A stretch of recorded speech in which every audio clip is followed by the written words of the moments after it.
Buonasera a tutti, sono Gino Gueghini, arte Gino faccio il fagname, so del 41. L'avevo visto per caso mia moglie Maria in giro? Guarda, ti devo ancora andare a cena, ma io non so che femmina mi fa diventare matto. Beh, insomma, senti cosa che mi è successo ultimamente. E Maria mi fa, Gino, ho deciso di diventare vegana.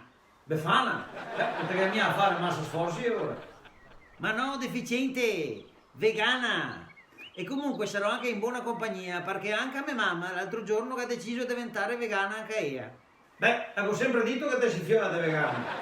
Ma cosa digito? Adesso che sono vegana, non metterò più in bocca neanche un tocchetto di carne.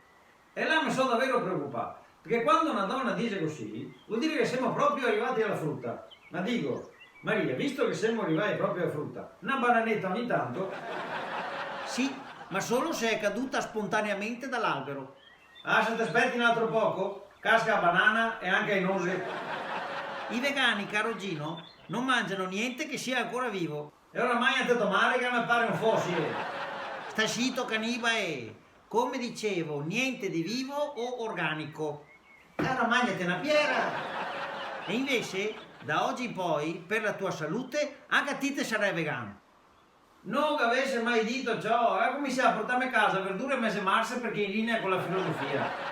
E per non farmi sentire la mancanza della carne, ho cominciato a comprarmi polpetta di tofu, hamburger di seitan e altre robe con nomi foresti che alla fine, te giuro, che ne avevo talmente bei piene che anche una salata impanata che aveva più gusto.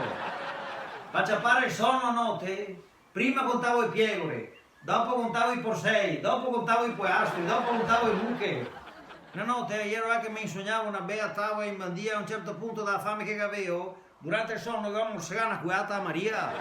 Aspetta, e dopo che che avevamo sul panaro non potevano più essere sfruttate per fare uova, ma bisognava far nascere i pulcini che dovevano vivere felici con mamma chioccia. Morale da favola mi sono trovato 100 pusini dappertutto a un certo punto, che in Asia dappertutto, te giuro.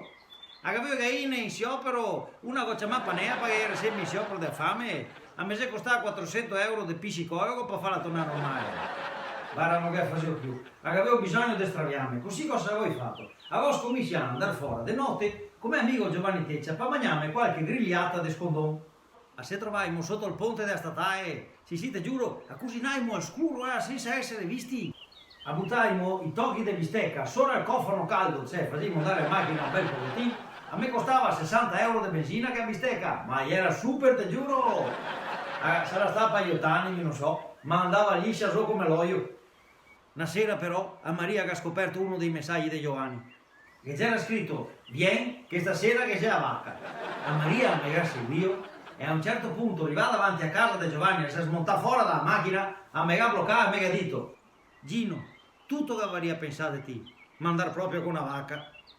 Maria, ma non che sei solo che la vacca, che sei anche a porsei, poi astri, che sei di tutto. Insomma Giovanni che ha aperto la porta, ha visto tutto sto ben di Dio di carne sulla toia.